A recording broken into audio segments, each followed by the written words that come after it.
Assalamualaikum warahmatullahi wabarakatuh. Alhamdulillah rabbil alamin. Wa bihi nasta'in ala umuri dunya waddin. Wassalatu wassalamu ala asyrafil anbiya'i wal mursalin Sayyidina Muhammadin wa ala alihi wa sahbihi ajma'in. Allahumma salli wa sallim alaihi.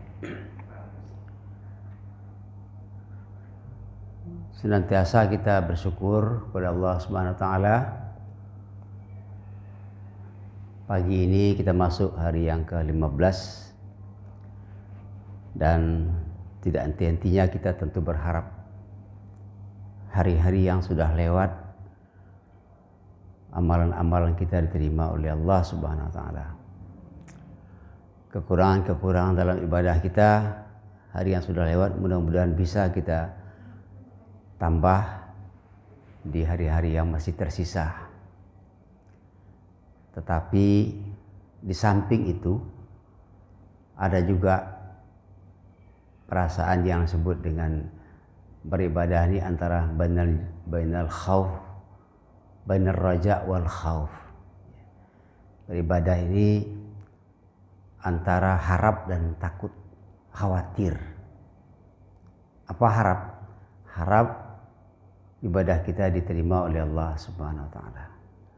Harap dosa kita diampuni oleh Allah Subhanahu wa taala. Ya. Tetapi ada kekhawatiran juga.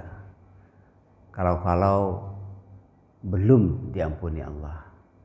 Kalau ibadah kita belum diterima oleh Allah. Maka senantiasa kita selalu mengoreksi hari-hari yang sudah lewat. Senantiasa kita mengingat-ingat hari yang sudah lewat. Akhirnya nanti mungkin kita temui ada kekurangan-kekurangan. Ada yang rusak. Ya, ada juga mungkin hal-hal yang membuat kita masih melakukan perbuatan dosa. Jadi beribadah itu bainar raja wal khauf, antara harap dan cemas. Nah, perasaan itu membuat kita senantiasa berhati-hati untuk melangkah ke depan. Berhati-hati. Nah, kalau tersalah juga, tadi orang-orang yang senantiasa dekat dengan Allah itu kalau tersalah juga, karena dia juga manusia biasa, cepat dia kembali. Ya, tabah kembali. Mudah-mudahan kita seperti itu. Ya, dan kita alhamdulillah diberi kekuatan untuk melanjutkan ibadah-ibadah kita ini. Kita lanjutkan, kita masih dalam rangka membahas ayat ulaika ala hudam min rabbihim wa ulaika humul muflihun.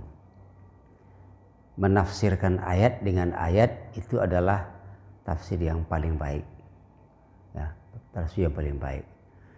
Karena Al-Quran ini sebenarnya adalah satu kesatuan. Satu ayat diterangkan oleh ayat berikut walaupun tidak dalam surat yang sama. Ya, tetapi di surat yang lain. Seperti inilah kita di samping memahami siapa itu muflihun, orang yang beruntung itu atau orang yang menang itu ada di ayat itu, di surat itu, tapi ada juga ditambah di surat yang lain, di surat Al-Mu'minun, dan sudah kita baca. Kita lanjutkan, ciri-ciri orang yang muflihun berikut adalah walladzina hum li amanatihim wa ahdihim ra'un. Orang-orang yang beruntung itu adalah orang-orang yang amanah yang diberikan kepadanya, kepercayaan yang diberikan kepadanya dirawatnya baik-baik. Ya, tidak pernah dikhianatinya. Saya dulu waktu di pesantren itu kepala sekolah saya itu orang yang merawat amanahnya sangat ketat gitu. Jadi di tempat saya sekolah itu kan banyak orang-orang dari luar daerah. Yang paling banyak itu dari Riau. Ya, dari Riau itu dari Tembilahan, dari Kuansing, dan dari Kampar namanya. Nah dulu tahun-tahun 60-an itu kendaraan tidak selancar sekarang. Orang Tembilahan itu kalau pergi ke Bukit Tinggi itu berminggu-minggu, habis waktu beberapa hari sampai lebih daripada seminggu ke Bukit Tinggi. Naik perahu ya, jalan darat lama. Mau orang tuanya ngirim ke duit tak sekali sebulan tak berapa, saya tidak tahu, dan gitu juga. Nah, murid-murid itu, para santri itu uangnya dititipkan ke kepala sekolah itu, ya. Sebetulnya kepala sekolah itu waktu itu adalah anak dari Buya Candung, Syekh Sulaiman Ar-Rasuli. Nah, kemudian diminta, bila perlu, minta. Jadi beliau itu kalau nerima uang, waktu kita kasihkan beliau itu uang berlipat, nanti kita terima masih berlipat juga uang itu. Kalau kita kasihkan uang betul bersih juga. Kalau ada agak remoh juga uang dikembalikan kepada dia. Artinya uang itu memang tidak disentuh sama sekali. Nah, kalau kita kadang-kadang kan dititipkan orang uang, pakai sebentar dulu, nanti diganti. Boleh juga. Tapi menjaga ra'un itu menjaga, ya, betul-betul dijaganya, tidak disentuh-sentuhnya uang beliau, sehingga beliau terkenal guru yang paling lurus, tapi lurusnya sangat ketat gitu. Jadi itu salah satu contoh menjaga amanah. Amanah ini kan banyak gitu. Kalau kita laki-laki ini amanahnya istrinya. Pertama anak, begitu juga. Ya, si istri juga begitu. Suami itu sebenarnya diamanahkan oleh Allah. Walaupun dari orang tuanya tidak. Seorang suami, seorang laki-laki ketika dia ijab kabul dengan mertuanya, calon mertuanya itu, aku nikahkan engkau atau aku nikahkan anakku dengan engkau. Itu artinya apa itu? Aku serahkan. Ya. Angkah tukab nati. Aku serahkan. Itu bermakna tamlik. Tamlik itu artinya penyerahan kekuasaan, kewenangan.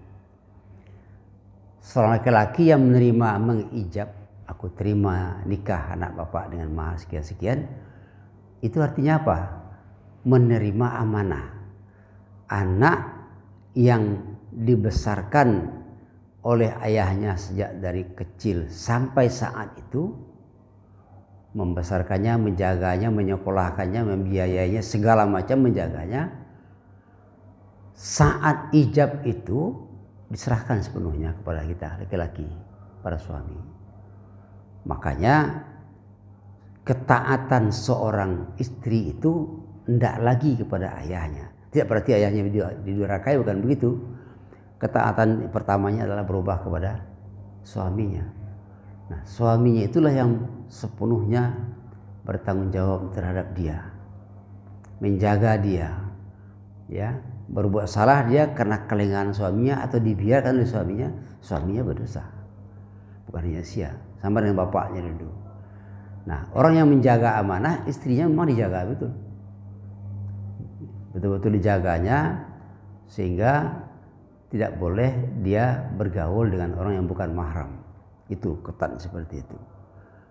Jadi kalau seorang istri kan taatnya kepada suaminya, tapi kalau suami tetap taatnya kepada orang tuanya itu.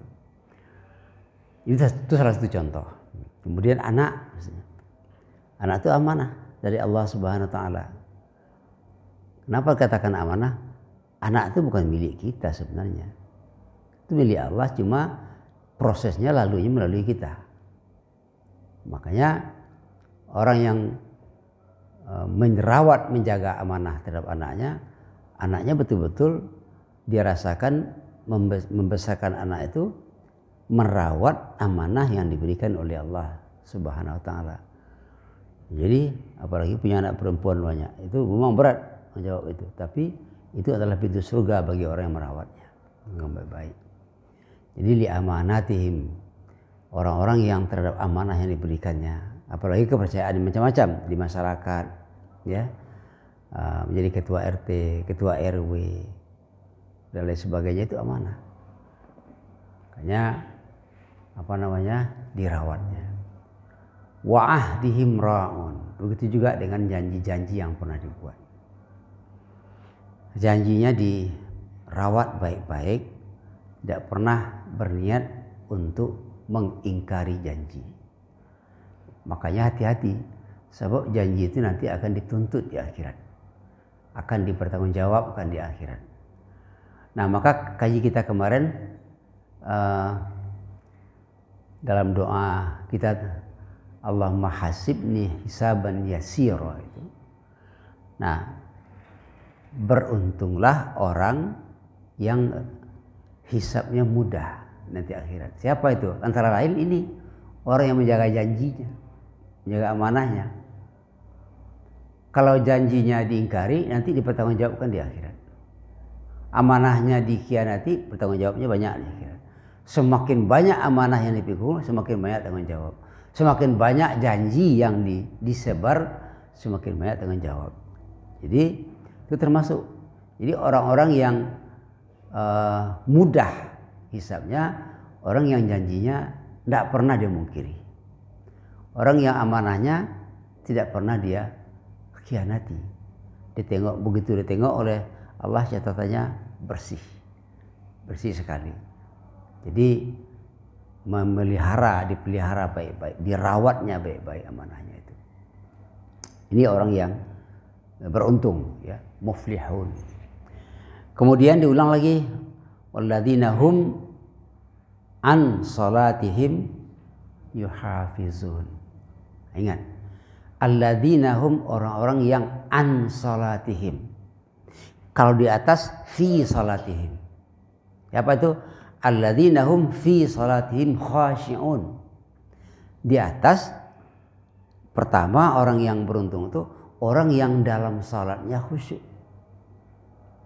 Dalam salat, menjalankan salat. Tetapi di bawah ini alladzina hum an salatihim yuhafizun. Orang-orang yang kata an itu berarti tentang, ya, berarti tentang. Dan kemudian itu dalam ayat surah Al-Ma'un. Kalau di sini alladzina hum ala salatihim, ya, di atas salatnya.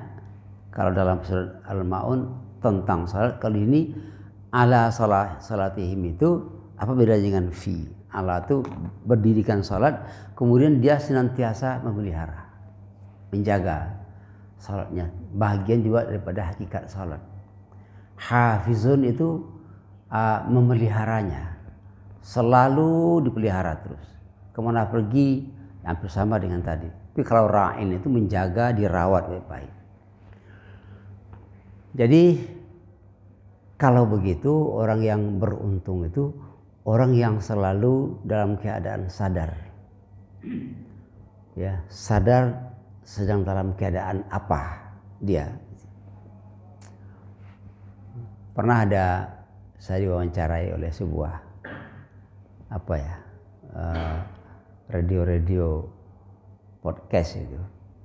Ada kasus di satu universitas, seorang dosen yang juga dekan dilaporkan oleh mahasiswanya ke polisi karena dia tuduh melakukan pelecehan seksual. Jadi saya ditanya bagaimana caranya, Pak, supaya saat itu kita tidak terkena. Saya bilang laki-laki itu memang diberi oleh Allah rasa tertarik kepada perempuan. Siapa pula laki-lakinya. Perempuan juga begitu, tertarik kepada laki-laki. Kalau tidak tertarik, tidak akan jadi, tidak ada manusia. Itu memang diciptakan garizah itu oleh Allah Subhanahu Wa Taala. Ketarikan itu. Saya katakan laki-laki dan perempuan itu masing-masing punya magnet. Punya magnet. Dia kalau dia sudah dekat-dekat, dia pasti dekat sekali, lengket. Itu disebut dengan jangan, termasuk yang disebut dalam Al-Quran mendekati zina, ya, mendekati zina. Kenapa zina itu dilarang? Bukan zinanya langsung, tapi mendekatinya. Karena laki-laki ke perempuan pasti lengket kalau dia sudah dekat berdua. Pasti karena sama-sama punya magnet. punya magnet. Nah, orang yang saya katakan sadar dirinya sedang di mana, sadar dia tentang dirinya, sadar dia tentang lawan jenisnya, maka itu yang membuat menjaganya supaya tidak melakukan hal-hal yang tidak dibolehkan oleh agama. Ya, walaupun hanya dalam bentuk pelecehan seksual. Jadi namanya sadar apa? Sadar diri, sadar lingkungan. Apa arti sadar lingkungan? Sadar kita ini sekarang sedang di mana? Oh, saya sedang berhadapan dengan perempuan, lelaki. Saya sedang berdekatan dengan perempuan. Saya harus sadar, saya harus jaga diri. Sebab saya terbawa nanti. Ya. Orang sekarang tertuduh dia berbuat zina misalnya dengan seorang perempuan. Kalau dengan kacamata biasa, laki-laki itu katakanlah dia gagah ganteng, perempuan itu tidak. Tapi dia berbuat zina kenapa? Karena magnet tadi. Magnet. Sebaliknya juga seperti itu. Laki-lakinya ya mungkin tidak tampan lah. Perempuannya cantik, tapi karena dekat ya lengket juga. Makanya Al-Quran mengatakan la taqrabu, jangan dekat. Karena dia pasti lengket. Pasti dia lengket, ya. Jadi maka di sini sama dengan kondisi kita pelihara terus kesadaran kita sebagai orang yang sholat gitu. Makanya kalau disuruh orang laki-laki itu disuruh untuk nikah cepat, perempuan juga demikian tentu. Kalau orang yang sudah membutuhkan, putus supaya dia harus terpelihara dari perbuatan zina. Jadi alladzina hum ala salawatihim yuhafizun. Nah, jadi rentetan siapa-siapa yang dikatakan orang muflihun itu nanti di ujung ayat ini itulah yang disebut ulaika humul warithun. Orang-orang itulah yang akan menjadi pewaris. Ya. Menjadi pewaris, menjadi ahli waris. Waris apa? Alladzina yarithunal firdaus hum fiha khalidun. Jadi tidak mudah mewarisi surga.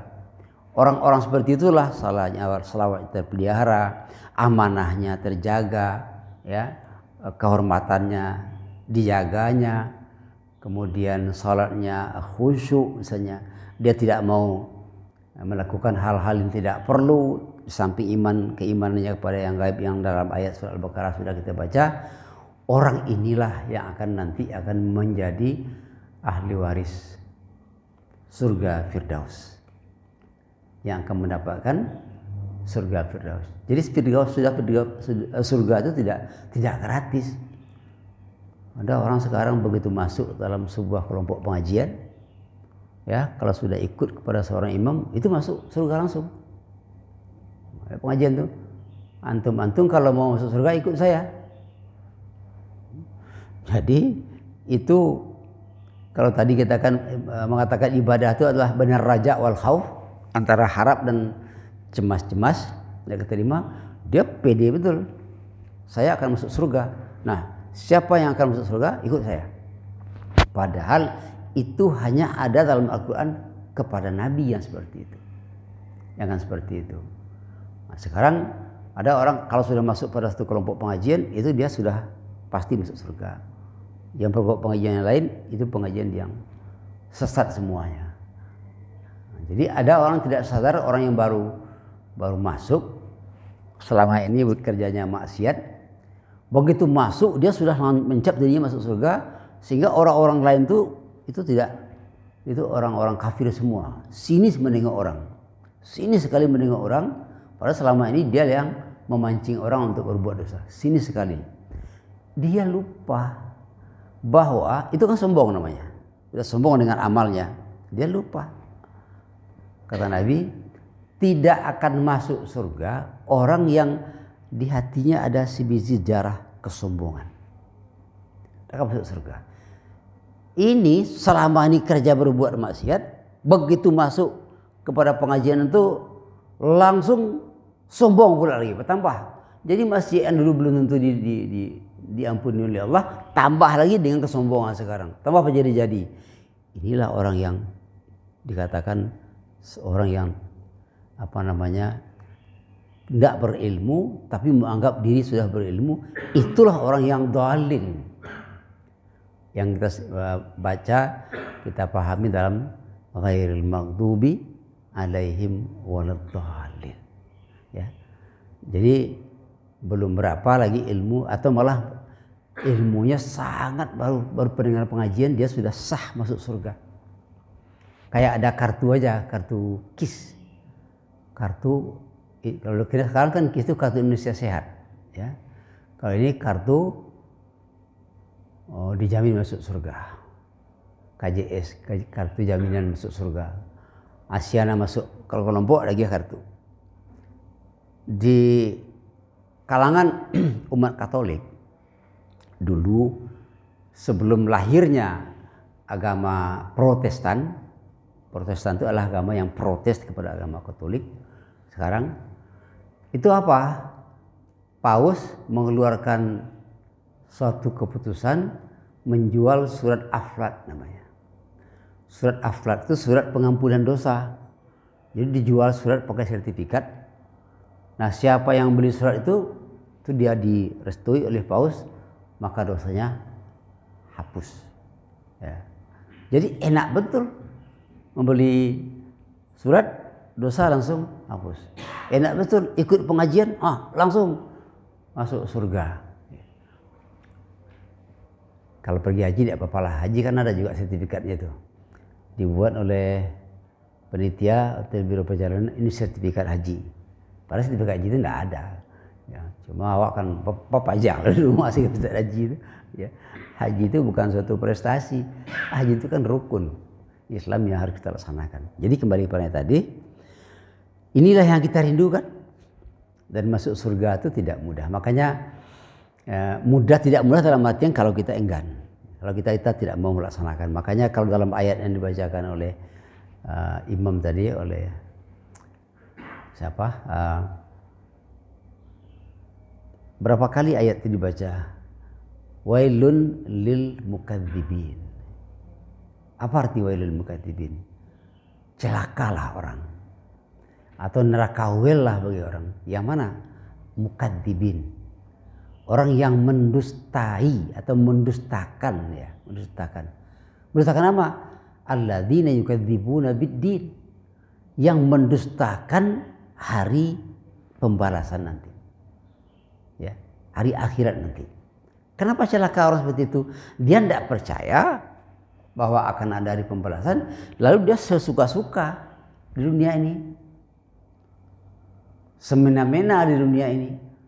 Ya. Makanya padahal hari itu pasti ada. Janji Allah itu adalah hak, pasti ada. Nah, orang yang tidak percaya, dia melakukan perbuatan yang sesuka hatinya. Lalu menumpuklah dosa-dosanya di dunia. Nanti baru dia nampak bahwa janji Allah itu benar. Akhirat itu ada. Waktu itulah dia nanti berdebat dengan iblis, menyalah-nyalahkan iblis. Dia katakan kepada Allah, saya sesat ini karena gara-gara iblis ini. Apa kata iblis? Kenapa pula kamu saya salahkan? Ya, kenapa kamu mau ikut saya? Ya, sekarang saya nggak mau tahu dengan kamu, kata iblis. Itu jelas ayatnya dalam Al-Quran seperti itu. Jadi makanya orang tua mengatakan dulu, neraka itu bapaga penyaram. Serugo bapaga duri. Bapaga penyaram dulu di kampung yang paling lama makan itu kan penyaram. Ya, penyaram itu enak. Kalau awak kini suka makan penyaram itu. Kalau daging kan anak sudah tengoknya baik deh. Bentuknya menarik gitu kan. Ya. Nah, tapi itu enak gitu. Jadi kenapa neraka bapaga penyaram? Untuk yang enak-enak. Buat dosa itu enak.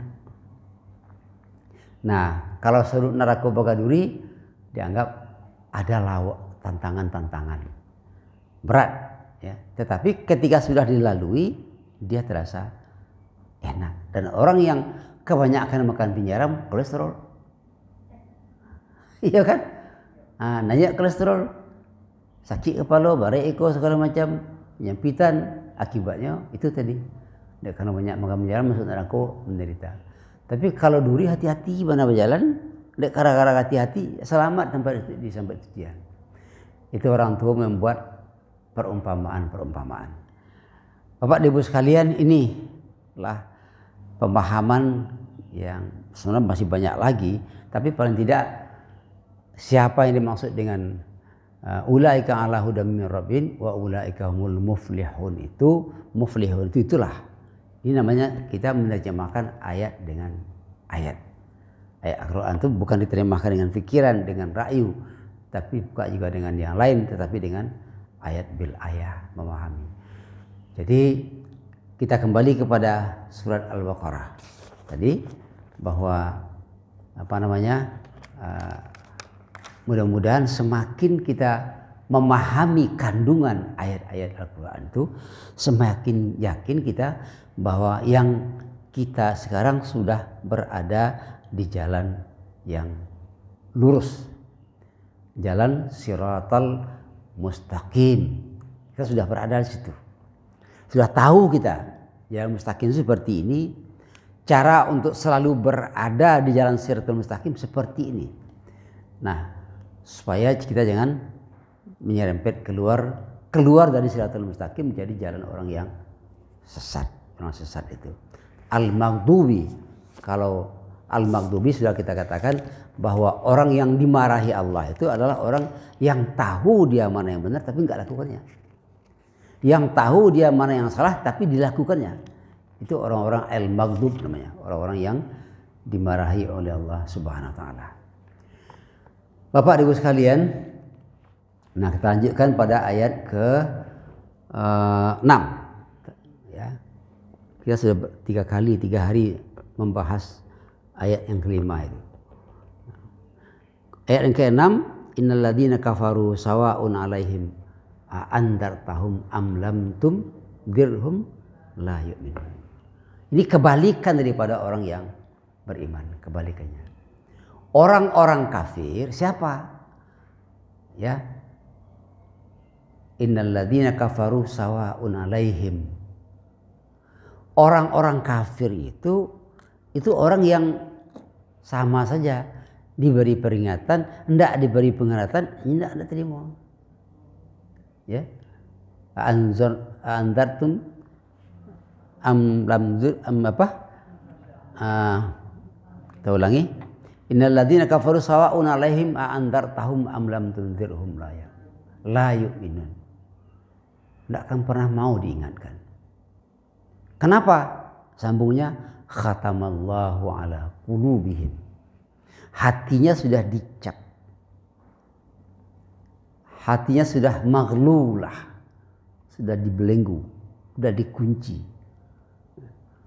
Jadi dalam ayat lain, bukan telinga orang itu yang peka, tetapi qulubuhum, hatinya yang peka. Bukan matanya yang buta, tapi hatinya yang buta, sehingga tidak melihat lagi mana yang benar, mana yang salah, tidak mendengar lagi atau tidak mau dengar lagi mana yang benar, mana yang salah, tidak mau. Nah, ini yang kita takuti. Nah, ciri-ciri orang kafir antara lain adalah seperti itu. Dia hanya nasihat mengerengkang. Dia petunjuk melawan, tidak mau mendengar. Ini yang kita takut. Itu namanya khatamallahu ala qulubihim wa ala sam'ihim wa ala absarihim ghishawatun. Hatinya, telinganya, matanya sudah tertutup, ya. Wa ala qulubihim wa ala absarihim ghishawatun walahum azabun azim.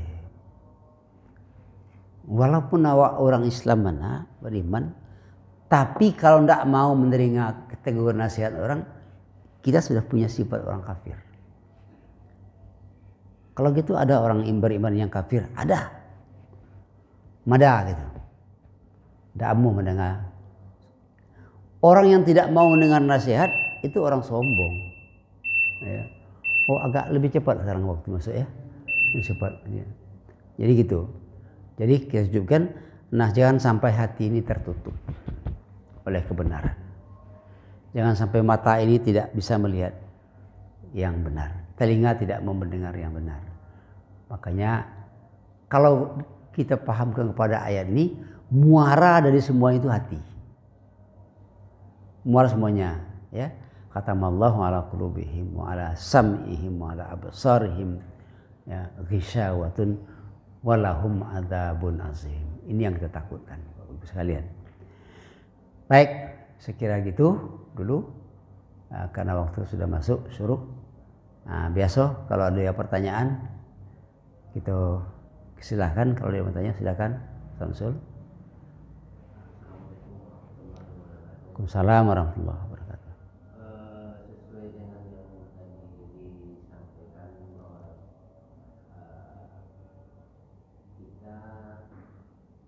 kita diberikan petunjuk Allah, dan apabila mengikuti petunjuk Allah akan berada di jalan yang benar dan lurus. Jadi apakah orang-orang yang sudah diberi petunjuk dan berada di jalan yang lurus tadi, adakah kesempatan dia untuk dijadikan orang seperti yang disampaikan tadi, tertutup hatinya? Dan Masih mungkinkah dia? masih mungkinkah dia akan tertutup hatinya? Ya, tadi sudah kita katakan, kalau dia tidak sadar bahwa dia orang yang sholat, tidak menjaga dirinya, hakikat sholatnya, tidak menjaga amanahnya, dia bisa lepas. Kalau kita masuk jalan tol, kan dikatakan kecepatan maksimal sekian gitu, ya. Dan dilarang mengendarai masuk jalan tol orang yang sedang ngantuk. Gitu. Oh, lah jalan lurus kok, jalan lurus. Tapi kalau syarat-syaratnya lupa, lengah kan, keluar dari jalan tol, jalan lurus. Nah itu yang sebut, makanya taubat itu namanya taba. Taba itu artinya kembali. Bisa, ada kemungkinan, bisa, ada kemungkinan. Disesatkan Allah, saya berbeda pendapat ini dalam mengartikan disesatkan Allah. Selalu dalam innallaha yahdi may yasha, ya, yudhillu may yasha. Sering dan umumnya diartikan Allah memberi petunjuk kepada orang yang dikehendakinya. Saya memahaminya tidak seperti itu. Salah satu cara memahami yang itu memang salah satu syarat untuk berijtihad, mengerti kaidah-kaidah bahasa. Karena Al-Quran itu berbahasa Arab, mengerti kaidah bahasa Arab. Innallaha yahdi may yasha itu, kalau saya mengartikan, bukan Allah memberi petunjuk kepada orang dikehendakinya. Kita baru dikehendaki oleh Allah dapat petunjuk kalau kita minta petunjuk kepada Allah. Jadi artinya apa? Allah memberi petunjuk kepada orang yang memang berkehendak, berkeinginan kepada petunjuk Allah. Makanya dalam surat Al-Fatihah kita baca ihdinas siratal mustaqim. Diminta dulu baru diagih oleh Allah. Diminta pun pakai syarat. Pada ayatnya tuh fastajibuli ud'uni astajib lakum. Apa ayatnya lagi? Dalam ayat berikut, aku akan ujibu da'watad da'i idza da'ani falyastajibuli wal yu'minu bi. Itu syaratnya. Falyastajibuli itu saya mengartikan penuhi syarat-syarat doa itu harus terkabul. Jadi Allah itu wa yudlil may yasha, Allah menyesatkan orang yang dikehendakinya. Dari segi akidah menurut saya itu sudah tidak tepat. Ada orang disesatkan Allah, ada petunjuk padahal Allah itu adalah adil, tidak zalim, maha adil. Apa ada orang yang minta disesatkan? Bukan diminta disesatkan, jalan yang ditempuhnya itu jalan sesat. Makanya baru sesat dia sudah itu. Jadi Oleh sebab itu, apakah ada kemungkinan orang yang sudah ada di jalan lurus keluar lagi? Ada. Ketika apa? Ketika dia lengah. Maka salat ini adalah cara kita untuk menjaga itu. Kenapa salat harus berulang-ulang sekali saja? Untuk menjaga supaya kita selalu berada di jalan yang lurus. Ketika keluar, masuk lagi. Nah, pertanyaan Pak Samsul ini bagus sih. Mengingatkan kita. Mentang-mentang awak lah. Jangan kamu itu masuk aja masuk pengajian lah. Santiang seorang lah apa masuk surga langsung. Makanya orang berduyun-duyun masuk itu. Jangan-jangan masuk neraka. Ada seorang sufi di Pekanbaru nih. Orangnya tidak tahu orang bahwa dia seorang sufi. Seorang zahid. Rupanya ini yang menyampaikan kepada saya itu adalah seorang yang dekat dengan sufi itu. Katanya di Pekanbaru ini ada masjid yang dilingkar oleh ular. Itu penglihatan sufi. Nggak tahu kita. Kalau itu terjadi kan berbahaya. Ya. Artinya apa? Jangan menganggap bahwa diri kita ini sudah langsung masuk surga. Antum kalau mau masuk surga ikut saya. Karena saya adalah kiai hakikat, kiai makrifat. Saya sudah tahu bahwa saya akan masuk surga. Masya Allah. Tapi kalau yo biarlah syukurlah kalau gitu. Ya, jadi gitu. Ada kemungkinan? Ada kemungkinan itu. Jadi Allah, nah kalau syarat yang ditentukan sudah terpenuhi, baru Allah kasih. Baru Allah kasih. Tidak langsung Allah tidak pilih kasih. Ya, Allah Maha Pengasih, tidak pilih kasih. Kalau Rasul disayangi, Wahyu Tirmizi diberangi tanpa alasan, itu Allah pilih kasih namanya. Itu bertentangan dengan akidah. Tapi kok begitu banyak orang mengartikan, itulah yang tadi. Yang tadi itu. Kadang-kadang nggak sadar juga. Menggunakan kaidah kebahasaan man yasha. Sya'a itu artinya berkehendak, bukan dikehendaki. Sya'a itu fi'il madhi, perbuatan yang berlalu. Yasha sekarang dan akan datang, ya.